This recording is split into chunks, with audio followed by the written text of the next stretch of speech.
Et bonjour à tous et bienvenue dans ce nouvel épisode de Bye Bye Patron, le podcast de quoi? De l'immobilier, de quoi? De la liberté et de quoi? Des gros billets.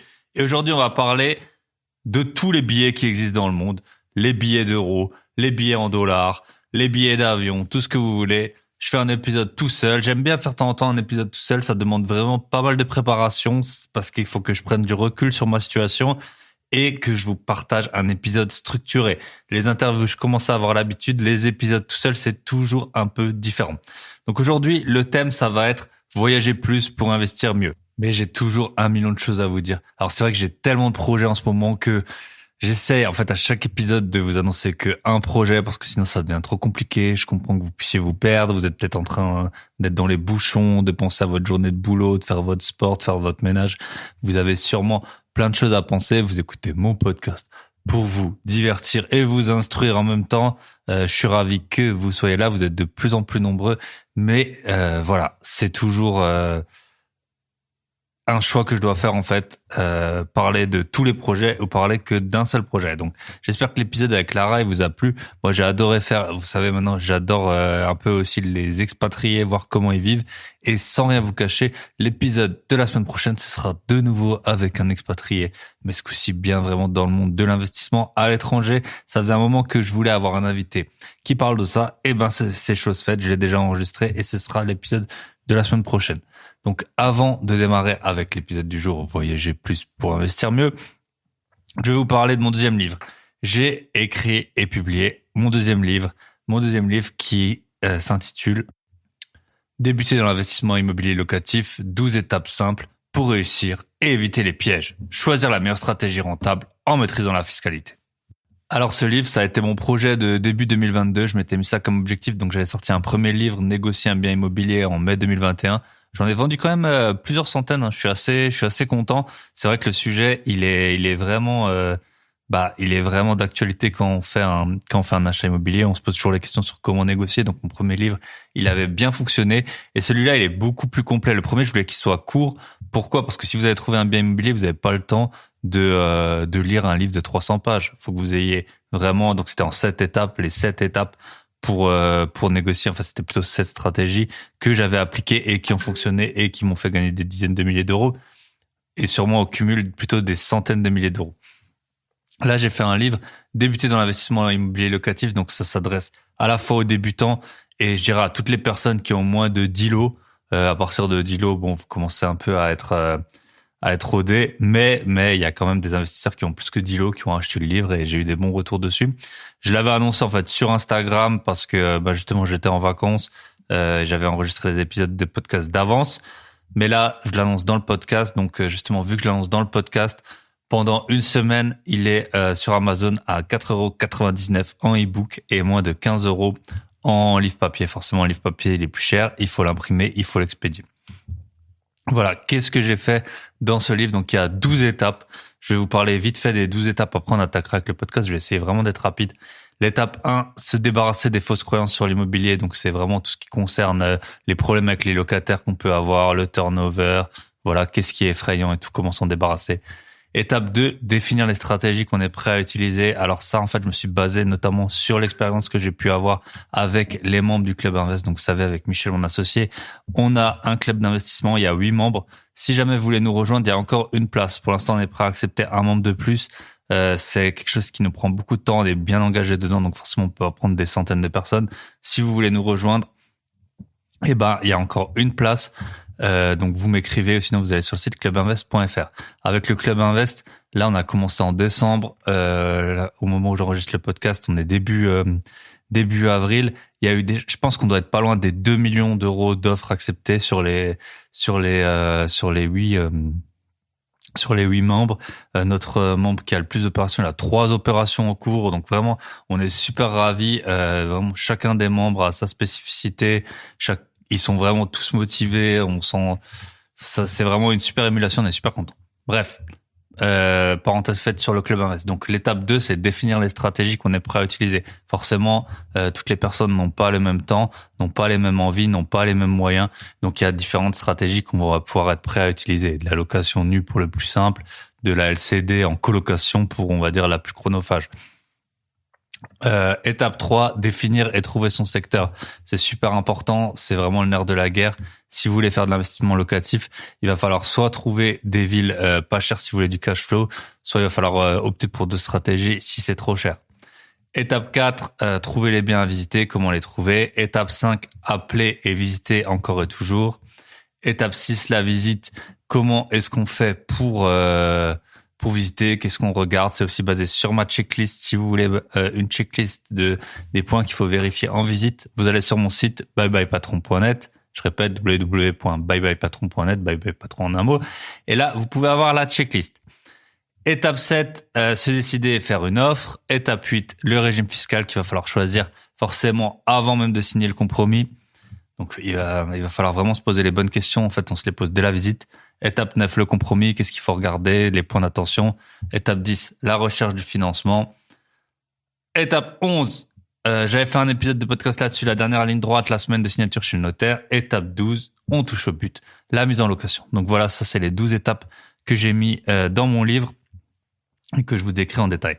Donc si vous voulez l'acheter pendant une semaine, il est encore à 4,99 € sur Amazon. Il y a le lien dans la description de l'épisode. Je vais la mettre tout en haut comme ça si vous voulez cliquer. Sinon, vous tapez Bye Bye Patron en un mot sur Amazon.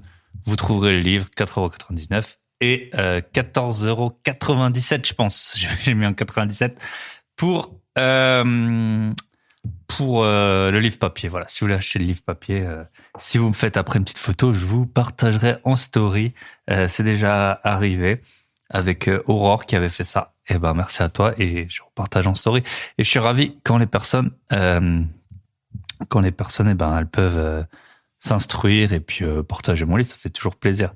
Voilà, parenthèse faite sur le livre, j'ai fait ça en 3 minutes, ça m'a pris 3 mois à écrire.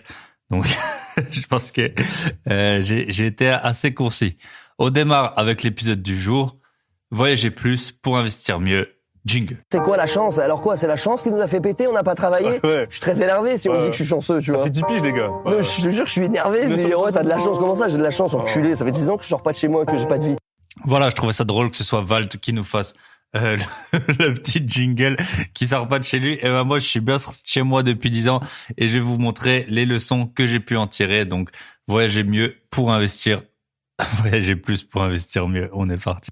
Donc pour les personnes qui me connaîtraient un peu dans la vraie vie, et il y en a qui sont auditeurs, et je vous embrasse et j'embrasse tout le monde de toute façon, voyager c'est vraiment une de mes passions, un de mes passe-temps, un des passe-temps qui me prend le plus de temps, un des passe-temps qui me coûte le plus cher, et j'adore voyager. Cette année, en 2022, j'ai déjà pris 16 fois l'avion, on est début mars, bon voilà.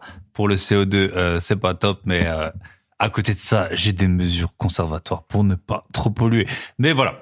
Il n'est pas exclu en plus que je parte en Argentine voir Lara en fin d'année. Tout le monde m'a conseillé d'aller en Argentine. La monnaie, elle a beaucoup dévalué. Du coup, rien n'est cher.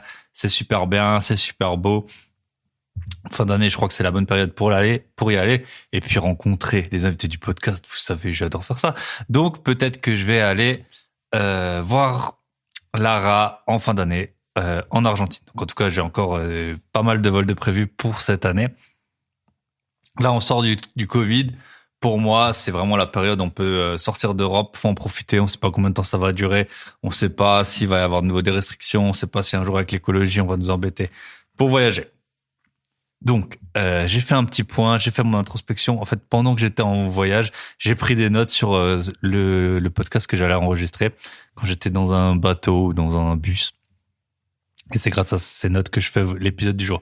Donc, je vais vous sortir à 20 conseils. Et c'est pas 1, c'est pas 2, c'est pas 12, c'est 20 conseils sur comment voyager plus permet d'investir mieux. Le premier conseil, avant que je démarre, en fait, en intro, j'ai été dans pas mal d'endroits. Si on exclut l'Antarctique, j'ai été maintenant sur tous les continents. J'ai voyagé dans des pays hyper chers. J'étais en Australie, j'étais à Singapour, j'étais aux Émirats, j'étais au Danemark, dans des pays où tout coûte une blinde. On a l'impression qu'en France, c'est cher. Si vous voyagez un peu dans ces pays, vous allez halluciner les prix des choses. C'est incroyable. J'ai été dans des pays pas chers. J'étais en Malaisie, j'étais en Bulgarie, j'étais en Indonésie, j'étais en Inde. Donc forcément, en fait, tout ça après a des conséquences sur en fait votre façon d'investir. J'ai été dans des pays qu'on pensait chers, mais en fait qu'il n'était pas tant que ça, du style la Russie. Bon bah là, c'est pas demain que je vais y retourner, ou le Japon. Voilà, j'ai fait un bon petit tour à l'ouest, à l'est, dans tous les sens. Et j'essaie de tirer donc 20 leçons de qu'on peut en fait que le voyage peut nous apporter pour nos investissements. Donc on est parti, leçon numéro 1. J'avais cru qu'on allait avoir la leçon numéro 1, mais non, avant de démarrer, il faut que je parle de quoi? Forcément, ma prof de français ou mon prof de philo me dirait c'est toujours un plan, il est toujours en 3 parties. Thèse, antithèse, synthèse. Donc moi, j'ai commencé par l'antithèse. Qu'est-ce qui, en fait, quels sont les effets délétères, on va dire, quels sont les inconvénients du voyage? Il y a 2 gros points pour moi. C'est le budget. Alors forcément, si vous n'avez pas beaucoup d'argent, moi, mon budget voyage, il pourrait être considéré comme beaucoup trop élevé par certains. Mais en même temps, si on gagne de l'argent, c'est bien pour en faire quelque chose. Donc moi, voilà, je gagne assez correctement ma vie et je dépense énormément d'argent. Voilà, je pense qu'il y a des gens qui chaque année gagnent moins que moi ce que je peux dépenser en argent. En voyage, c'est comme ça. Donc autant je suis pas du style à aller dans des 5 étoiles ou faire des voyages en business class. Quoique parfois ça m'arrive d'aller quand même dans des hôtels qui sont bien.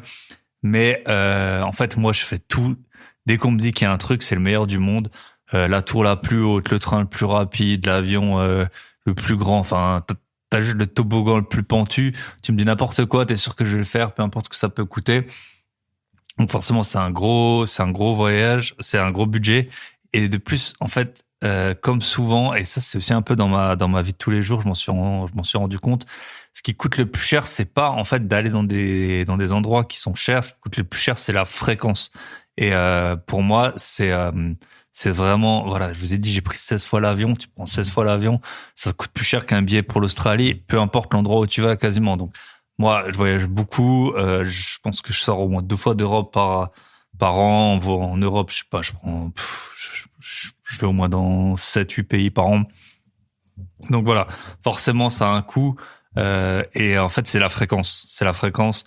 Donc parfois, des gens vont vous dire ouais, t'es allé dans un hôtel de luxe, je sais pas quoi, c'est ça qui coûte cher. Non, ce qui coûte cher, c'est partir plusieurs semaines. Si tu pars 10 semaines, je pense que je pars environ 10 semaines par an, bah, c'est ça qui coûte cher.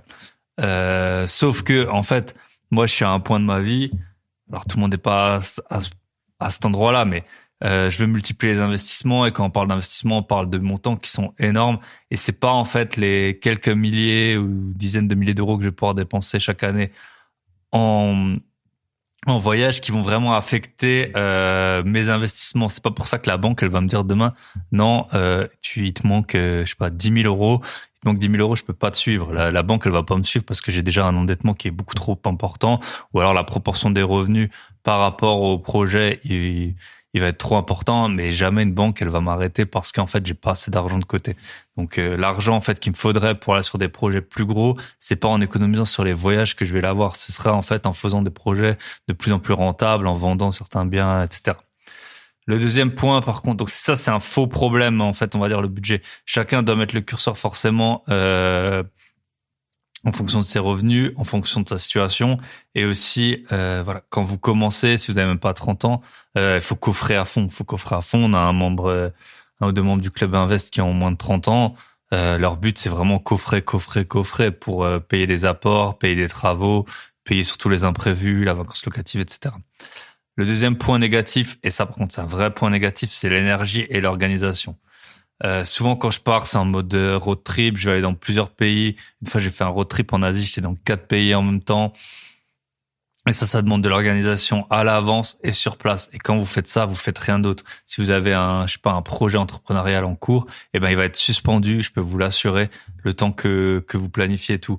Prendre des billets d'avion, voilà, c'est toujours comparer les escales, à quelle heure on arrive, les vols internes, les bus, les trains, etc. Ça prend énormément d'énergie. À présent, en plus de toutes mes obligations que j'avais déjà, de tous mes appartes, vous savez, j'ai un métier à côté aussi pour financer tout ça. Et en plus de tout ça, j'ai les podcasts qui doivent sortir ça chaque semaine. J'y tiens vraiment. Donc, quelques semaines avant, va falloir que, en fait, je prépare les podcasts. Et quand je rentre, il va y avoir tout, en fait, ce qui s'est accumulé pendant la période où j'étais pas là. Plus tout de suite refaire des podcasts comme je suis rentré par exemple le jour dimanche à 23h, lundi en fin de journée, j'ai enregistré avec Lara pour vous publier l'épisode du mercredi. Idem avec le Club Invest. Alors là, les élèves, en fait, je les suis tout le temps, où que je sois. J'achète toujours des cartes SIM pour être réactif, pour bien les suivre. Les petits, les gars, c'est des fous. Franchement, le Club Invest, vous êtes des fous. Ils envoient, je pense, ils sont 8, ils doivent envoyer au moins 5 offres par semaine. Donc, faut les suivre. Et parfois, c'est pas des offres à 50 000 euros. Hein. Donc, forcément, on essaye de les suivre. Donc tout ça, ça prend du temps. L'organisation, avant que vous partiez, vous mettre à jour sur votre, si vous avez un métier ou sur vos investissements. Là, par exemple, en ce moment, j'ai plusieurs appartements qui sont en train de se libérer. Et aujourd'hui, pas plus tard qu'aujourd'hui, j'ai été faire des visites dans un de mes appartements. Si j'avais pas été en vacances, j'aurais été il y a 1 ou 2 semaines. L'appartement va se libérer dans 1 semaine. J'ai peut-être trouvé des locataires, on va voir, j'attends les dossiers. Mais si j'avais pas été en voyage, je l'aurais fait il y a 2-3 semaines. Comme ça laisse beaucoup plus de temps aux locataires potentiels de tomber sur de libérer leur appartement et de rejoindre le vôtre. Donc ça, c'est vraiment les 2 points qui sont, on va dire, négatifs du voyage. Le budget, surtout si vous êtes en fait à une période de votre vie, vous n'avez pas beaucoup d'épargne ou des revenus qui sont encore limités. Et surtout l'organisation. Alors là, quoi que vous fassiez, surtout si moi je fais 10 choses en même temps, j'ai l'impression que la plupart des auditeurs c'est aussi un peu des hyperactifs. Forcément, si vous voyagez, ça va être une grosse pause. Surtout si vous sortez d'Europe, décalage horaire, pas forcément de réseau. On peut gérer des trucs à distance maintenant, mais bon, c'est quand même, vous n'êtes pas dans votre rythme normal. Et même quand vous rentrez, si vous prenez 5, 6, 10 heures de décalage horaire, je peux vous assurer que la semaine du retour, surtout si vous allez si vous rentrez vers l'Est, si vous avez été en Amérique par exemple, je peux vous assurer que la semaine du retour, vous n'allez pas être d'aplomb pour reprendre comme si de rien n'était. Voilà, on est parti maintenant. Les 20 conseils, les 20 enseignements qu'on peut tirer des voyages. Investir mieux en voyageant plus.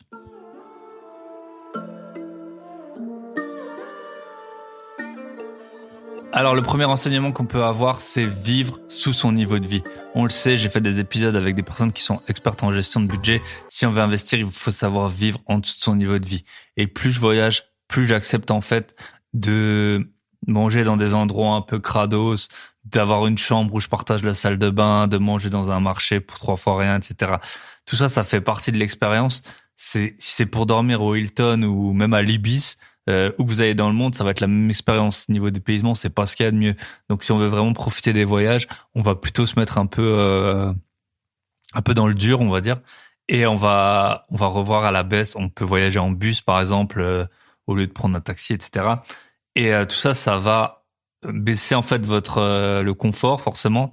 Et s'habituer à ça, c'est très bien parce qu'après, quand on rentre dans sa vie quotidienne, ça permet vraiment de se reconnecter à l'essentiel et donc de limiter vos dépenses. Parce qu'on le sait, peu importe combien vous gagnez, vous pouvez gagner 1000, 5000, 10 000, 20 000, 50 000, 100 000 euros par mois. Votre train de vie peut toujours suivre. Si jamais vous gérez mal ça, vous allez vous créer des dépenses.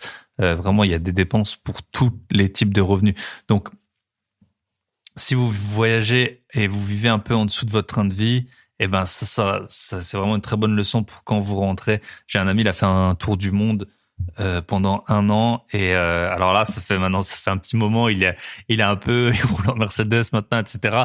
Mais pendant très longtemps, ça lui a permis justement de limiter son train de vie, d'habiter dans un appartement un peu petit, etc. Et il a créé son entreprise de coffrer beaucoup pour ensuite lancer son entreprise et pas se payer pendant plusieurs mois ou même peut-être plusieurs années.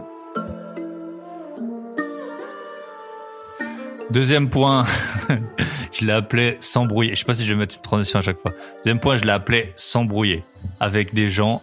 Donc s'embrouiller avec des gens, donc soit amicalement ou presque. Alors je sais que ça dépend des personnalités, mais quand on voyage à 1000 à l'heure, moi c'est vrai que je voyage beaucoup et je voyage vite. Je reste peu de temps, souvent je dors qu'une nuit dans un endroit, etc. Et on a tendance à parfois s'embrouiller avec les gens. Alors surtout en plus quand souvent c'est pas dans votre langue, ça peut être en anglais, ça peut être avec des signes, peu importe. Surtout si vous avez une tête de premier de la classe comme moi, où les gens ils veulent toujours vous la faire à l'envers. Dès que vous sortez d'Europe, c'est écrit sur votre visage que vous n'êtes pas du coin et on va vite penser que vous êtes un pigeon. Donc il va falloir parfois s'embrouiller, il va falloir hausser le ton avec certaines personnes qui tentent de vous prendre pour un idiot. Et donc faut pas se laisser faire. Et ça c'est pareil quand on est investisseur immobilier. avec les artisans, avec les agents immobiliers, forcément, tout le monde essaye en fait de tirer la couverture vers lui. Bah, c'est à vous de pas être trop mou et de pas être trop docile pour pas faire des mauvaises actions qui vont vous coûter cher. Alors, si vous êtes en vacances, vous allez peut-être payer, je sais pas, une canette de Coca à 4 fois le prix. Mais si vous êtes dans votre vie quotidienne en train d'acheter de l'immobilier, là, on parle de dizaines de milliers d'euros.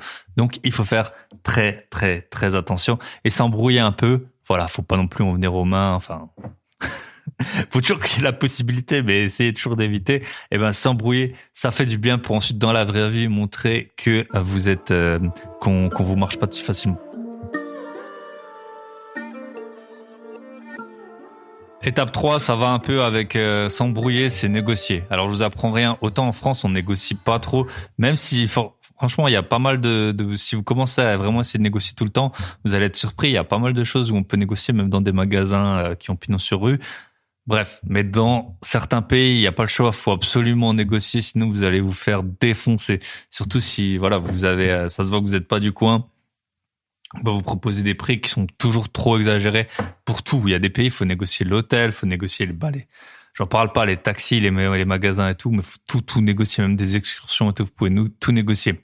Ça nous manque cruellement en France, cet entraînement, et c'est un très bon entraînement pour ensuite quand vous allez vouloir négocier pareil avec des artisans ou des vendeurs d'immobilier. C'est pas exactement les mêmes process qu'il faut mettre en place quand vous négociez pour je sais pas, pour ramener un souvenir à une poterie ou que vous achetez un appartement, mais s'entraîner à la négociation, surtout savoir sortir quand il faut, savoir être insistant quand il faut, c'est vraiment de bon augure pour quand vous allez être investisseur immobilier.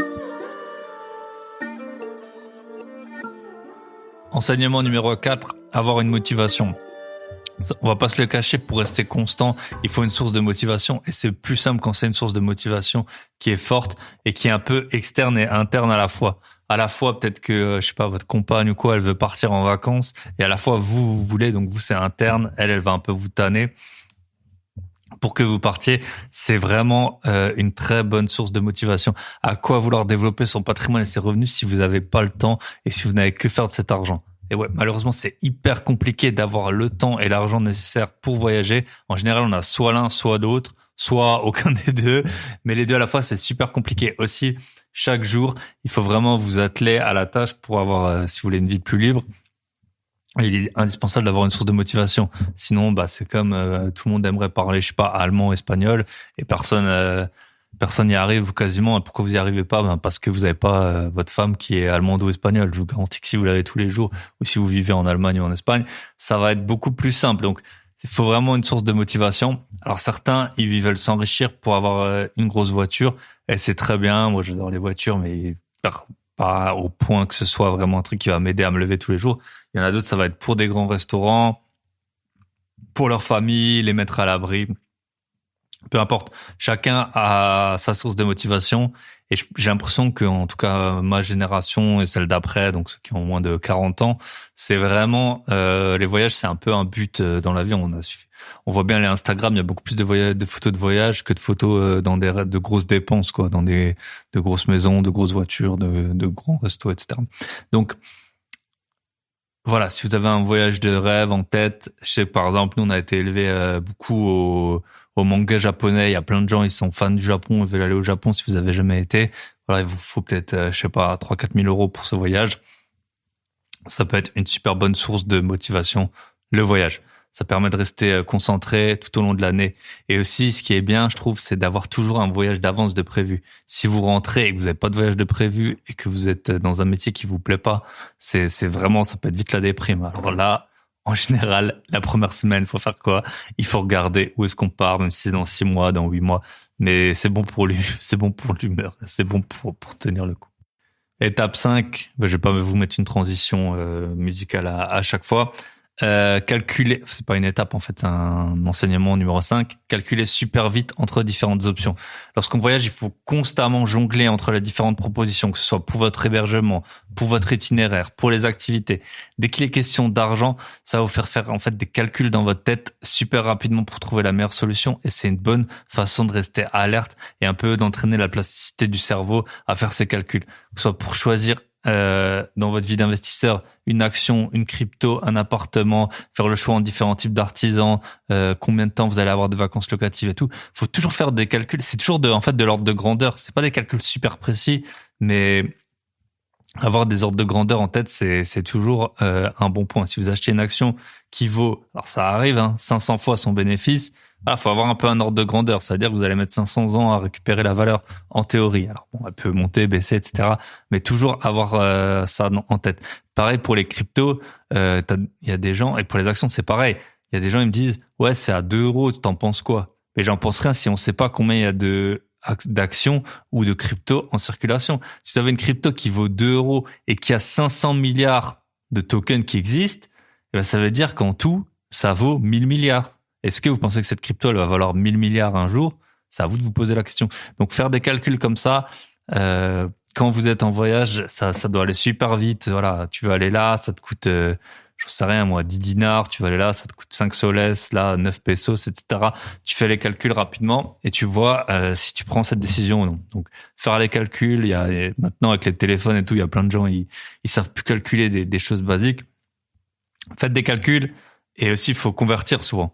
Quand vous êtes dans une autre monnaie, alors il y a par exemple au Japon, de souvenir, c'est x100, c'est assez simple, mais il y a d'autres pays où c'est x4. Il y a pas mal de pays où c'est x4, je crois, en Dubaï, en Israël, en Pérou, tout ça.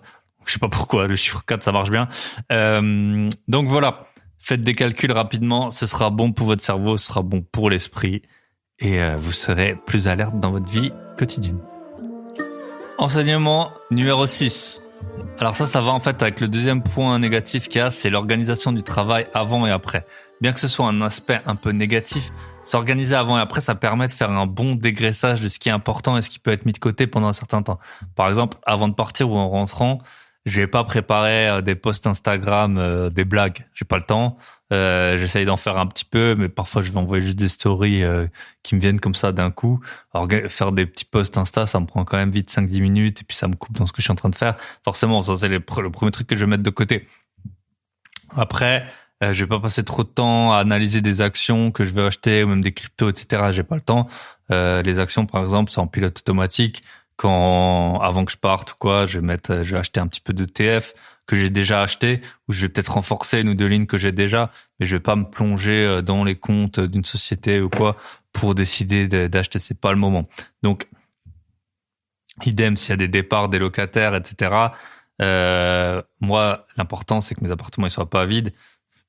Donc, s'il y a ça, je dois m'organiser pour soit que quelqu'un il aille faire les visites pour moi, soit si j'ai le temps quand je rentre ou avant que je parte. Mais ça, c'est des choses qui sont importantes. Et en fait, on voit qu'est-ce qui peut être automatisé et qu'est-ce qui peut ne pas l'être. Donc, l'organisation du travail, voir qu'en fait, peut-être que vous faites tous les jours une tâche qui a peu de valeur ajoutée. J'ai un ami, en fait, au boulot, il m'a raconté qu'au boulot, quand on lui demandait de faire des trucs et qu'il trouvait que ça avait aucun sens, au bout d'un moment, il arrêtait de les faire, puis il regardait si quelqu'un lui réclamait, et puis si personne lui réclamait, il voyait bien, je sais pas, un reporting ou quoi, un fichier qu'il devait faire tous les mois qui servait à rien. Et il se rendait bien compte que, en fait, ça avait aucun sens comme il le pensait, et du coup, il arrêtait de le faire. Peut-être que, avant de partir, que vous soyez entrepreneur ou que vous soyez salarié, c'est peut-être le moment de se poser cette question. Voilà. Qu'est-ce qui est vraiment important? Qu'est-ce qui est urgent? Et qu'est-ce que je peux décaler ou tout simplement ne pas faire? Parfois, on peut pas tout faire. On peut pas tout faire. On peut pas faire plaisir à tout le monde. Voilà. Donc, l'organisation, c'est un très bon enseignement. Numéro 6. Numéro 7, sortir de sa zone de confort. Alors là, s'il y a un seul point à retenir des bienfaits de voyager, c'est bien de sortir de sa zone de confort. On est trop habitué.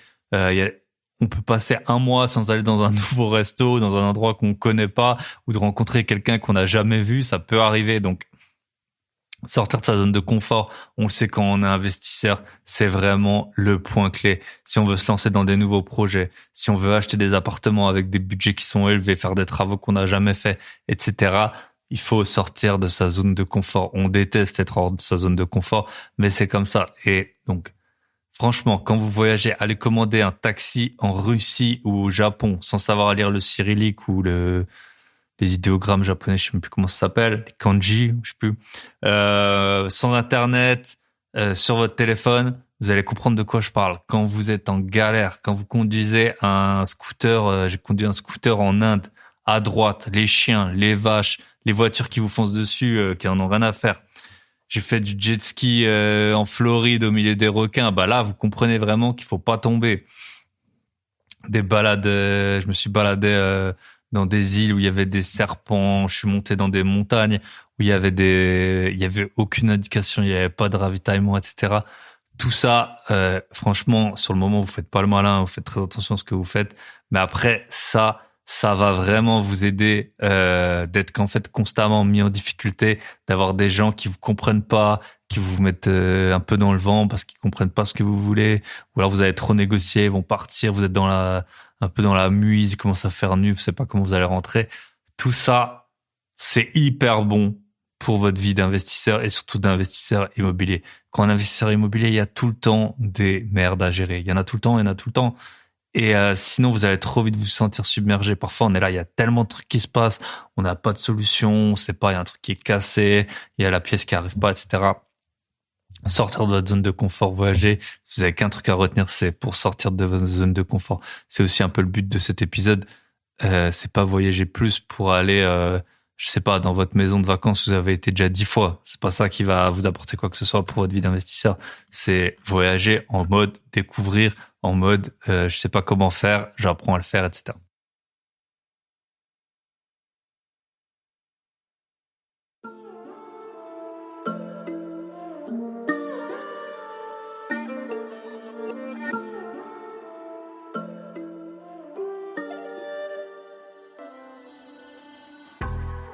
Conseil numéro 8, alors ça va un peu avec des conseils que forcément ils sont tous un peu liés.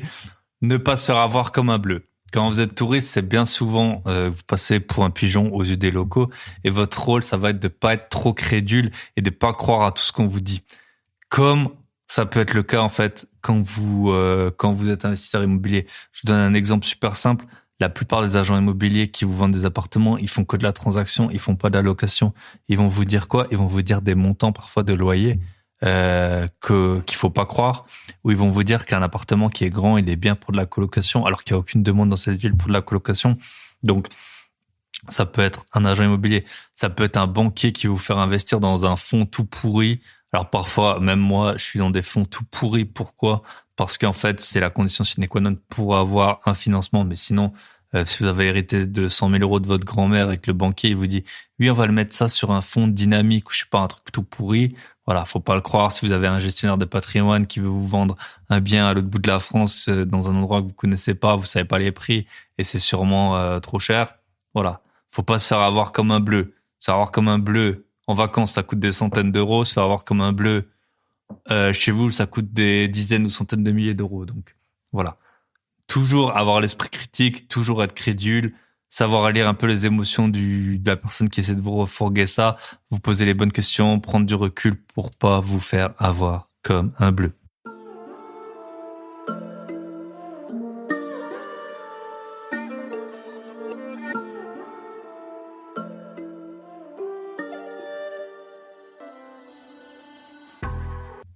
Enseignement numéro 9. Allez, hop, un petit coup de boost là.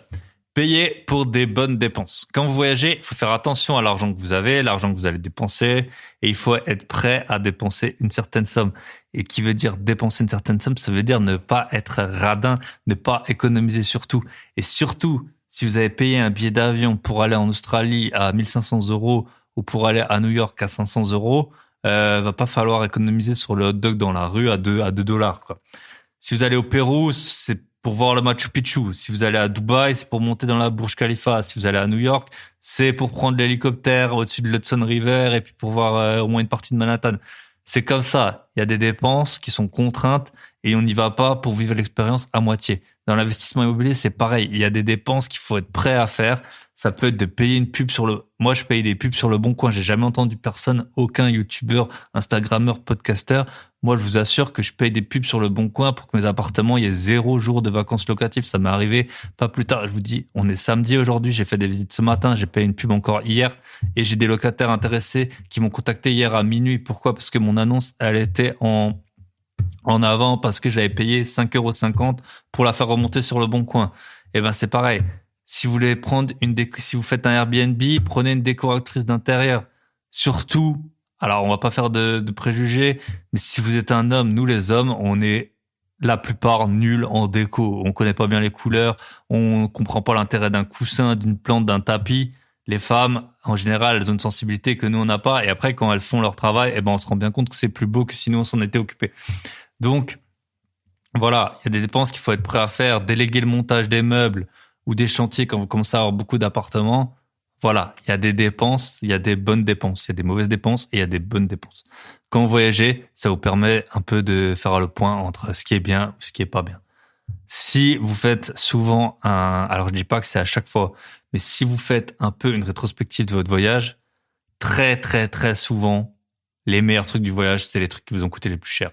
Ça peut être, je sais pas, par exemple à Toronto, il y a le plus haut, un des plus hauts restos du monde, la plus haute cave à vin du monde dans la CN Tower. Ça peut être ça. Ça peut être, avoir été dans la Burj Khalifa tout en haut, au coucher du soleil. Ça peut être, je sais pas, avoir fait un tour de montgolfière en Égypte. Peu importe. Souvent, les grosses dépenses, c'est vos meilleurs souvenirs. Même si la nature est belle, même si tout est beau, c'est comme ça. Je sais pas pourquoi, mais c'est comme ça. Les dépenses qui coûtent cher, c'est en général celles qui vous marquent le plus. Et conseil, enseignement numéro 10, comprendre le risque de l'inflation. Quand vous voyagez en dehors d'Europe, on en a parlé avec Lara justement dans l'épisode de la semaine dernière, vous allez voir qu'il y a des pays où l'inflation, elle est incroyable. Vous allez prendre votre guide du routard, que je peux que vous recommander, vous allez voir que les prix, ça n'a rien à voir avec ce qu'ils sont.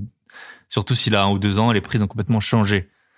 Ça peut être en ce moment en Turquie. La Turquie, c'est pas un pays non plus du tiers-monde. En Argentine, c'est pas les pays les plus pauvres du monde. Ils ont une inflation de malade. Même en Hongrie, il y a une inflation qui est en Europe. Il y a une inflation qui est assez importante. Dans certains pays d'Asie, vous allez comprendre avec ce que c'est le risque de change et à quel point l'inflation elle est problématique. Une fois qu'on s'est rendu compte de ces risques de l'inflation, c'est vrai que si on vit toujours en zone euro où l'inflation, alors là, j'ai lu cette semaine que l'inflation en Allemagne, elle avait atteint 7%. C'est-à-dire que si vous avez 100 000 euros de côté, vous avez perdu 7 000 euros, vous avez perdu 600 euros par mois si vous les avez pas investis, si vous avez 100 000 euros de côté. 600 euros par mois.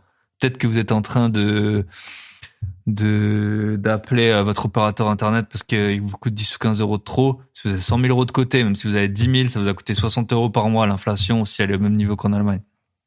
Une fois qu'on s'est rendu compte de ça, de l'existence de l'inflation, du coût qu'elle peut avoir, ça va servir à rien d'accumuler des montagnes de cash et surtout d'être dans une seule devise. C'est pas aux Ukrainiens ou aux Russes en ce moment qu'on va apprendre ça. Imaginez, je veux dire les Ukrainiens et les Russes, c'était quand même c'était des pays qui tournaient. Alors c'était pas les pays les plus riches du monde, mais c'est pas non plus les plus pauvres. Et eux, vous vous dites ils avaient des économies, s'ils avaient vendu un bien immobilier qu'ils n'avaient pas racheté, vous vous rendez compte un peu ce qui est arrivé? Franchement, c'est la fin du monde. Bref. Du coup, ça va vous pousser à faire quoi? Acheter des biens immobiliers. Alors voilà, les biens immobiliers, en général, le prix, il est vraiment corrélé à l'inflation, au moins sur le long terme. Des actions dans des devises qui sont différentes et des zones différentes que celles là où vous habitez. Autant l'immobilier, c'est compliqué. On va pas acheter un appartement en Australie, au Japon et au Mexique, sauf si on est youtubeur et qu'on se balade toute l'année aux 4 coins du monde. Donc l'immobilier, c'est compliqué d'acheter en dehors. Et puis aussi, on a une certaine zone d'expertise. Même la France, c'est grand. Sa zone d'expertise, en général, c'est 2-3 villes. Autant donc pour l'immobilier, c'est compliqué. Autant pour les actions, diversifiez-vous. Moi, j'ai des actions australiennes. Donc en dollars australiens, japonaises, en yens, américaines, en dollars, canadiennes, en dollars canadiens, UK, en pounds, Suisse, en francs suisses. Couvrez-vous comme ça. Mettez des billes dans un peu toutes les sociétés. Si vous avez, par exemple, je sais pas, vous voulez investir dans une société pharmaceutique, essayez de choper une société pharmaceutique suisse et pas une américaine parce que vous avez déjà des actions Apple. Si vous voulez, pareil, vous voulez investir dans des mines, peut-être investir dans une société de mines australienne et pas de nouveau une américaine ou une européenne parce que vous êtes déjà exposé en euros. Donc ce qui est bien en fait quand je vais faire plus d'épisodes je pense sur la bourse parce que j'ai l'impression que c'est vraiment un domaine où il y a pas mal de choses à apprendre à beaucoup de gens. Quand on a un portefeuille boursier équilibré, il doit être équilibré en secteurs. Donc, il doit être équilibré en secteur. Ça veut dire quoi? Faut pas tout mettre sur Google, Amazon, Microsoft et Facebook. Il faut mettre un peu sur tout. Il faut mettre sur des banques. Les banques, c'est un peu compliqué. Les banques, ça au choix, mais il faut mettre un peu sur des produits de ce qu'on appelle de consommation discrétionnaire. Ça peut être de la lessive. On peut acheter des actions dans la nourriture. On peut acheter des actions dans les mines, dans les transports, dans les services, dans la santé. Il faut vous diversifier. Il faut vous diversifier dans les secteurs d'activité, mais aussi géographiquement, notamment à la fois pour l'activité. Donc, est-ce que il va y avoir plus de chiffre d'affaires dans la monnaie, mais également pour vous couvrir de ces variations. S'il y a il y a pas mal de pays où, par exemple, on peut pas changer la monnaie en dollars. Ils veulent plus. Il y a des problèmes sur les transactions. Si ça vous arrive, que vous habitez dans ce pays, voilà, avoir des actions dans une autre monnaie, ça peut forcément n'être que très utile.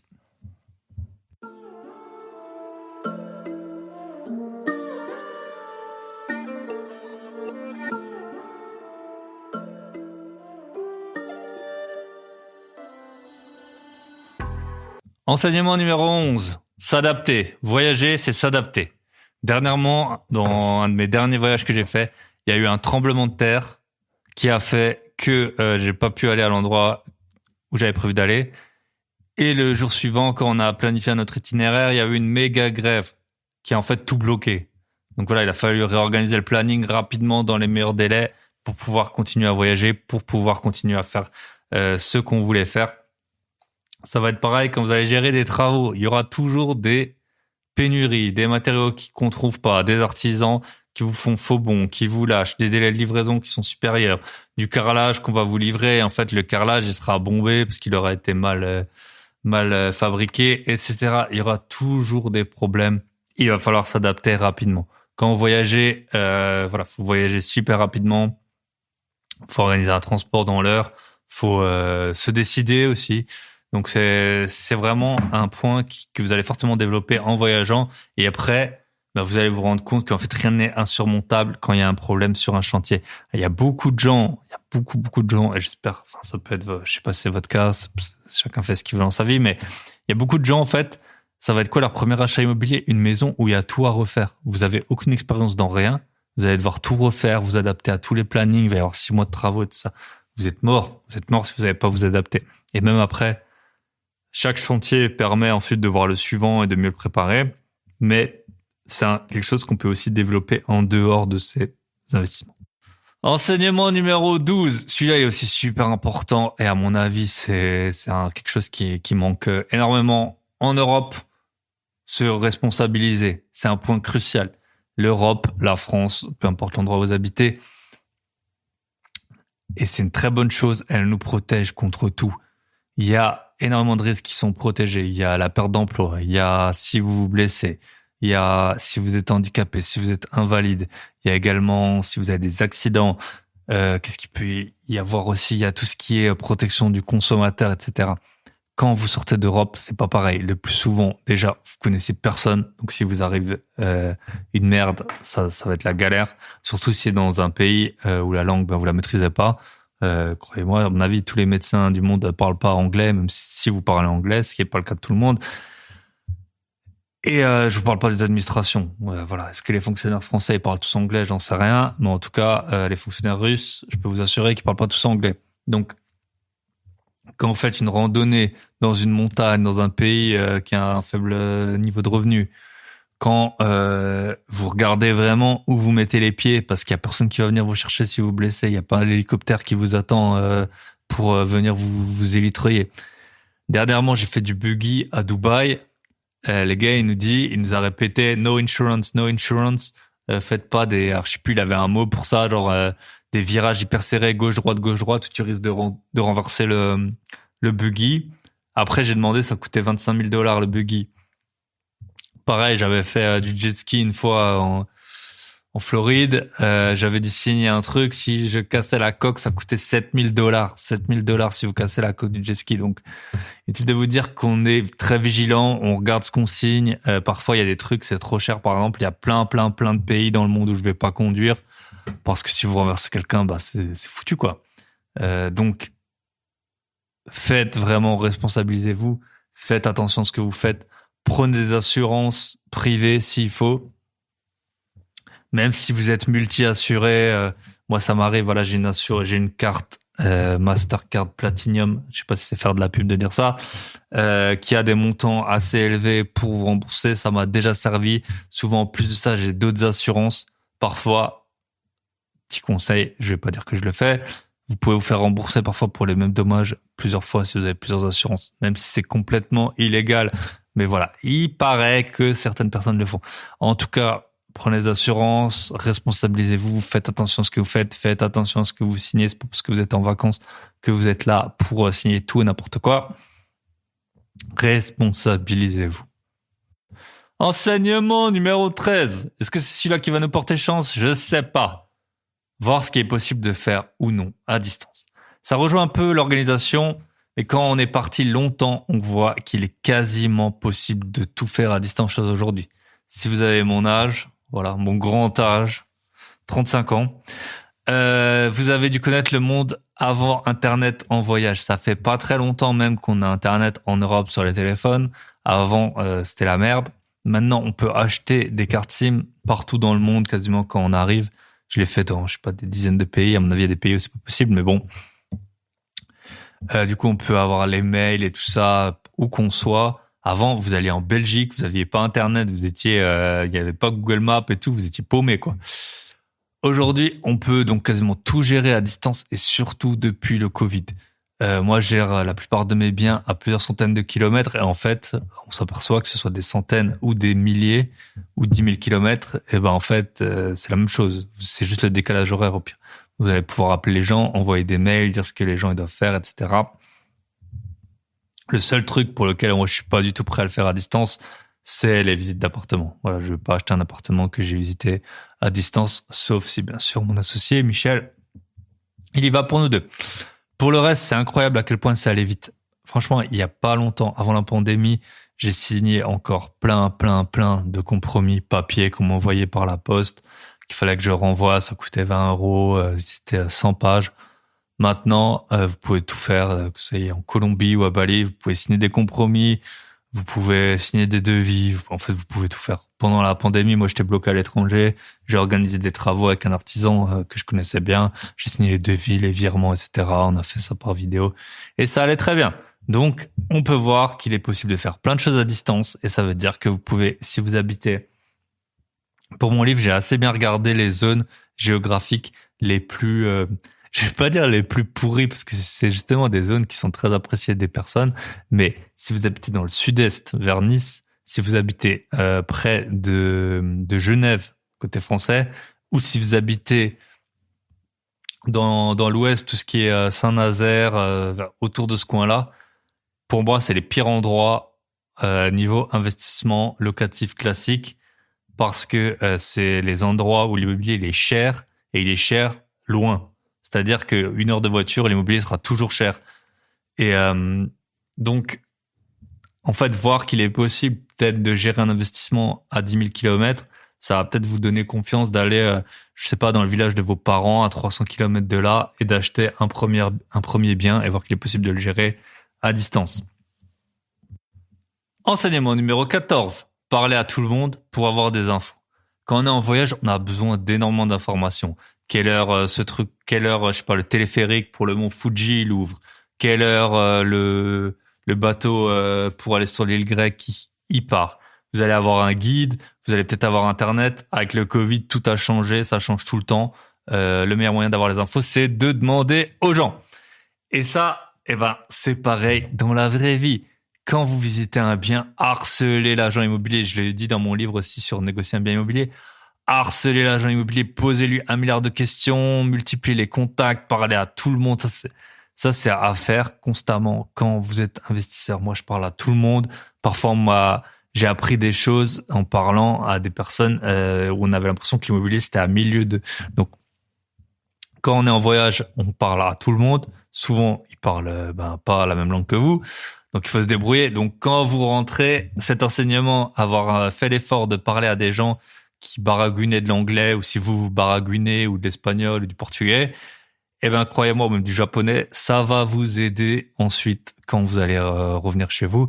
Vous allez parler à tout le monde, vous allez parler à votre banquier, vous allez lui faire la causette, etc. Il va vous dire, ah, ben, il y a ça.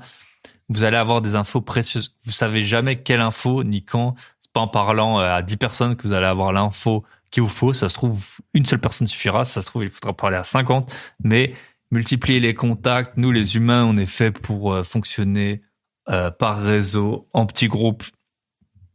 Eh ben, faites ça. C'est ce qu'il faut pour ensuite avoir des opportunités. Ça peut être des achats, ça peut être mon cousin il est électricien, si tu veux il te fait les travaux. Lui il connaît la crypto, si tu veux il peut t'expliquer, etc.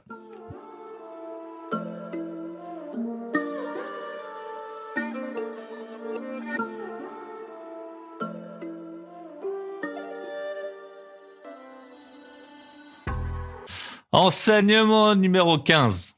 Ça va un peu avec le négocier. Alors, c'est une bonne technique de négociation que je vais vous apprendre. C'est pour négocier, il faut avoir des petits billets ou de la petite monnaie. Donc, pour en revenir à la négociation, donc cette technique, ça va en fait vous apprendre que quand vous voyagez, souvent, quand la devise, c'est une autre devise que celle que l'euro, vous allez échanger de l'argent. Le moins cher pour changer de l'argent, c'est très souvent d'échanger de l'argent en cash. C'est même moins cher que de retirer avec les cartes un peu des banques en ligne, style Revolut ou N26. Vous allez changer donc quelques centaines d'euros en cash, vous aurez des meilleurs taux et vous allez avoir les plus gros billets qui existent en circulation. Alors je sais plus, je vais pas vous dire par pays, mais si vous êtes, je me rappelle en Inde, j'avais des billets, ça valait je crois 30 euros. La plupart des Indiens, ils avaient même jamais vu ce billet. Ces billets, il va falloir vous en débarrasser efficacement si vous voulez pouvoir en négocier. Pourquoi ? Parce que forcément, si vous négociez un truc à 1 euro et que vous venez avec un billet de 30 euros, ça va pas aller. Très récemment encore, quand j'étais en voyage, je voulais acheter des chewing-gums et de l'eau. Et je demande forcément, il n'y avait pas de prix dans le magasin. Je demande à la vendeuse combien ça coûte. Elle me dit un prix beaucoup trop élevé. J'ai fait quoi ? J'ai pris les pièces que j'avais dans ma poche. C'était peut-être la moitié de ce qu'elle m'a demandé. Je les ai posées, j'ai dit ça vaut ça et je me suis barré. Si j'avais un billet de 20 euros, j'aurais pas pu faire ça. Et puis elle a pas, elle a pas tiqué. Sûrement que j'avais payé encore trop cher en payant deux fois, la moitié de ce qu'elle m'avait demandé. Et ça, c'est pareil quand vous êtes en France. Allez pas négocier un canapé sur le Bon Coin habillé comme un prince. J'ai un bon ami à moi, ou avec votre Rolex ou votre Audemars Piguet, j'ai un bon ami à moi, c'est un gros investisseur IMO. Il sera là au week-end d'IMO d'ailleurs. Lui, il a un Porsche Cayenne. Alors bon, voilà. Il a un Porsche Cayenne, peu importe. C'est très pratique. Alors il s'en sert en mode investisseur IMO. Il s'en sert pourquoi ? Pour transporter des trucs. C'est pas pour aller se pavaner sur la croisette. Et en fait, il achète plein de trucs sur le Bon Coin. Il a plein d'appart à meubler. Et qu'est-ce qu'il fait ? Il gare son Cayenne à 2 rues de l'endroit où il va pour acheter le meuble. Il négocie le meuble sur place. Et une fois seulement qu'il a payé le mec, et qu'ils sont mis d'accord sur le prix, là, il ramène son Cayenne devant la porte et il charge le meuble. Alors souvent, les vendeurs, ils ont un peu les nerfs. Mais c'est comme ça que ça fonctionne. Donc, adaptez-vous en fait à votre demande. Si vous allez voir le banquier, ne venez pas habillé comme un souillon. Si vous allez visiter avec des agents immobiliers, essayez d'avoir l'air propre sur vous, d'avoir l'air crédible, que vous allez pouvoir avoir des fonds nécessaires, etc. Si vous achetez sur le Bon Coin, moi j'ai fait un épisode, j'achète souvent des voitures. J'ai acheté des voitures très chères, j'ai acheté des voitures à même pas 5 000 euros. Quand on va acheter une voiture à même pas 5 000 euros, on n'y va pas en costard. Parce que sinon, on va se faire défoncer. Donc voilà. Adaptez-vous, donc que ce soit avec les billets ou avec votre allure pour pouvoir négocier efficacement. Enseignement numéro 16, se rendre compte que certaines personnes travaillent tous les jours. Quand vous voyagez, surtout alors que ce soit en Asie ou dans des pays un peu à faible revenu, moi je l'ai mis dans l'enseignement précédent, parler à tout le monde. Moi, je parle à beaucoup de gens et surtout, ma passion, c'est de parler avec les taxis. Et quand tu parles avec eux, alors je m'en souviens très bien, par exemple, à Singapour, j'ai parlé à plein de gens parce que là-bas, en plus, ils parlent assez bien anglais. Parce que aussi, les gens qui travaillent tous les jours, et aussi quand vous voyagez, les personnes à qui vous avez affaire, c'est quoi ? Ça va être les taxis, les serveurs, les personnes à l'accueil de l'hôtel, la personne qui va vous guider donc pendant l'excursion, peut-être à la limite un guide d'un musée, mais ça va pas être la classe supérieure qui a peut-être étudié à l'étranger, etc. Donc, par exemple à Singapour, je pense que c'est même la langue nationale, l'anglais, même s'il y a beaucoup de gens qui viennent du sud de la Chine. J'ai parlé à beaucoup de chauffeurs de taxi et qui m'ont tous dit qu'ils travaillaient tous les jours. Ils travaillent tous les jours. Et c'est pas des esclaves qui viennent de Malaisie ou je sais pas quoi. Pour être chauffeur de taxi à Singapour, c'est des locaux, des Singapouriens. Donc, si vous avez jamais été à Singapour, l'immobilier, il coûte entre 20 et 50 000 euros le mètre carré là-bas. Donc, c'est pas un pays pauvre. Les gens, ils travaillent, tous les jours. Sauf Nouvel An chinois. Ils m'ont tous dit ça. Voilà. Sauf le Nouvel An chinois. Sinon, ils travaillent tous les jours. Donc, si vous avez un projet, si vous n'êtes pas content de votre emploi, je ferai un podcast d'ailleurs sur les emplois et que parfois il faut savoir se contenter. Enfin, être salarié, c'est pas forcément toujours le pire statut du monde, parce que parfois on essaie de nous faire croire que l'entrepreneuriat c'est incroyable, que si vous n'êtes pas entrepreneur, vous êtes le dernier des idiots, et que si vous êtes salarié, c'est votre faute et que c'est la pire des choses, alors qu'il y a des très très très bons emplois salariés et puis il y a des très très mauvais emplois entrepreneuriaux. Voilà. Donc, en tout cas, si vous avez un projet, ça peut être n'importe quoi. Ça peut être écrire un livre. Ça peut être même faire du sport, admettons, ou lancer votre société, ou peut-être apprendre des nouvelles compétences pour un nouvel emploi salarié. C'est possible de travailler tous les jours. Moi, j'ai plein d'activités. Le dimanche, souvent, j'en fais. Voilà. Après, il y en a qui sont des hobbies. Genre, le podcast, c'est un hobby. Mais j'ai enregistré plein de podcasts, monté plein de podcasts le dimanche. Aujourd'hui, on est samedi. Je suis en train d'enregistrer un podcast. Ce matin, j'ai été faire visiter des apparts. Voilà, j'ai travaillé toute la semaine. Je suis rentré dimanche à pas d'heure de voyage. C'est comme ça. Quand j'ai été interviewé Thibaut, le cofondateur de Just Mining dans la crypto, j'ai été un samedi après-midi.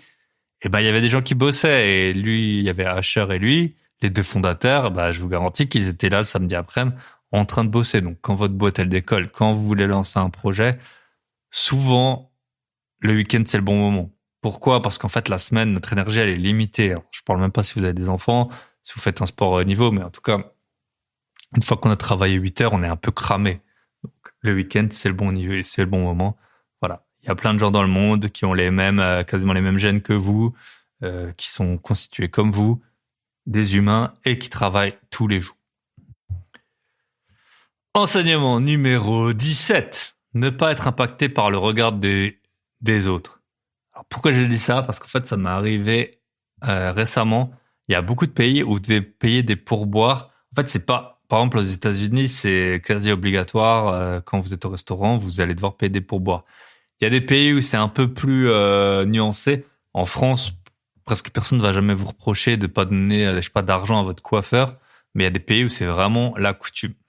Ce qui m'est arrivé, c'est que en fait, dans des pays, dans un pays où j'étais, j'avais plus en fait assez d'argent en cash. Quand on fait des excursions dans la montagne, dans le désert ou quoi, vous allez, c'est assez difficile de gérer le cash. Il y a pas toujours des distributeurs et tout. Et en fait, il peut arriver que vous en ayez presque plus. Et à ce moment-là, le premier poste d'économie à faire, ça va être les pourboires. Et quand vous payez pas un pourboire alors que tout le monde s'y attend, surtout si vous avez la tête de quelqu'un qui vient d'un pays riche, croyez-moi que le regard des gens, il faut s'y faire. Au début, il est un peu dur à assumer, mais c'est comme ça. Voilà, c'est ça, ou pas manger, pas boire ou dormir dehors. Donc, en fait, ça permet un peu de s'adapter, de voir les émotions négatives et puis de les gérer. J'ai un bon ami à moi.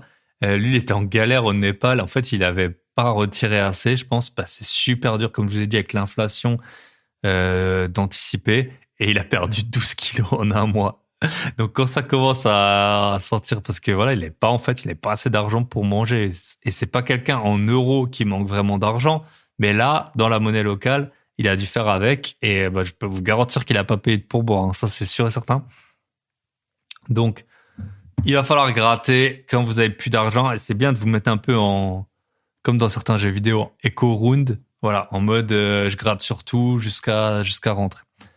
on fait pas le fier. Voilà, il y a des pays où les gens ils gagnent pas très bien leur vie. L'idée c'est pas de gratter tout le temps pour tout, mais quand il y a pas le choix, vous allez ne pas payer un pourboire par exemple, et vous regardez bien le gars comment il vous regarde, et ça peut être le même regard que l'agent IMO qui vous fait visiter un bien à 100 000 euros et vous faites une proposition à 65 000 euros. Ce sera le même regard. Donc si vous avez pas peur de froisser les gens, vous allez faire des offres agressives, et en général c'est ça qui fonctionne le mieux. Enseignement numéro 18. Apprendre rapidement les bases. Alors ça, je parlais pour les langues. Dans certains pays, les gens, ils parlent pas anglais. Ça arrive. Déjà, il y a plein de Français qui parlent pas anglais, mais il y a plein de pays où les gens ne parlent pas anglais. Il va falloir vite apprendre les bases. Et pour ça, s'entraîner, parler un petit peu avec les gens. Et en fait, c'est une technique que j'avais utilisée pour mes premiers travaux. Forcément, je savais pas comment, c'est pas inné de faire des travaux. On n'en a jamais fait. Si on a fait des études, qu'on a un métier qui est un peu, métier col blanc, on sait pas faire des travaux, on n'a pas d'expérience. J'ai fait quoi? Moi, pour apprendre les travaux et pas passer pour un idiot, j'ai fait venir un artisan, je lui ai posé toutes les questions du monde, vraiment en mode passer pour le dernier des cons. Forcément, j'allais pas prendre son devis. Mais lui, il m'a appris plein de choses en disant voilà, faut faire ça, faut faire ça, faut faire ça. Et ensuite, les suivants, j'ai à chaque fois réutilisé ce que le précédent il m'avait dit jusqu'à avoir l'air crédible. Et c'est comme ça que j'ai pu négocier mes premiers travaux. Après, 2-3 fois, vous avez le premier gars, il vous dit voilà, là il faut mettre un tuyau d'évacuation de ce diamètre et tout. Vous dites ah bon, vous passez pour un idiot, il va faire un devis, il va vous allumer. Le suivant, vous allez répéter ce que le précédent a dit. Et c'est pareil quand on voyage, faut qu'on apprenne rapidement des bases.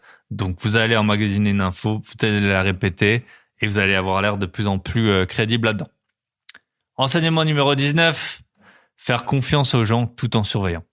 Quand vous avez un chauffeur de taxi, un guide qui vous dit de passer à un endroit qui roule dans des pays où les routes sont défoncées, où il y a plein de morts par an, il faut savoir à la fois lui faire confiance et contrôler ce qu'il est en train de faire. Donc, et ça, c'est la même chose en fait quand vous déléguez des travaux, quand vous déléguez peut-être votre conciergerie Airbnb, etc.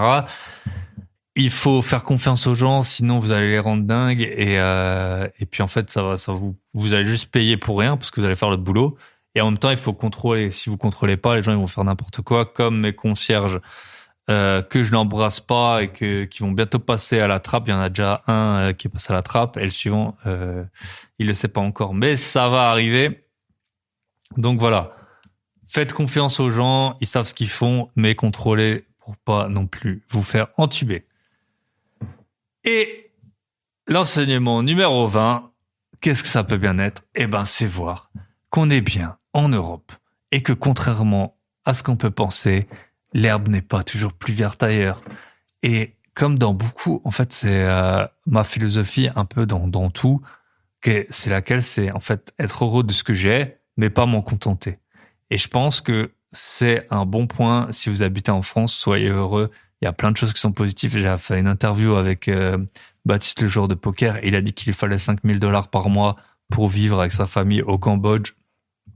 Voilà, on voit qu'en France, il est possible de vivre avec moins, tout en ayant des conditions très décentes de vie. Donc, apprenez à souffler un coup. Vous avez peut-être pas la voiture que vous voulez, vous avez peut-être pas l'appartement que vous voulez, vous habitez peut-être pas au meilleur endroit, vous avez peut-être pas le job de rêve, mais posez-vous un peu, essayez de relativiser, voyez un peu tout le positif qu'il y a partout, et ensuite, regardez comment améliorer votre situation si elle ne vous plaît pas, pour toujours avoir des projets, toujours aller de l'avant.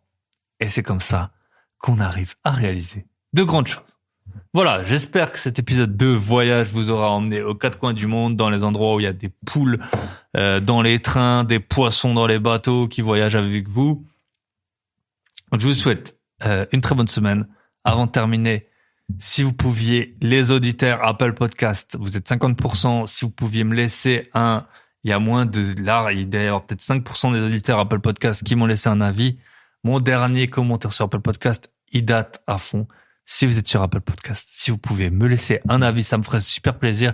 Et si vous pouvez me partager cet épisode au maximum aux gens qui voyagent, aux gens qui investissent, votre mère, votre sœur, votre grand-mère, peu importe, vous pouvez lui forwarder directement cet épisode et je suis sûr qu'il va en tirer des enseignements Très important.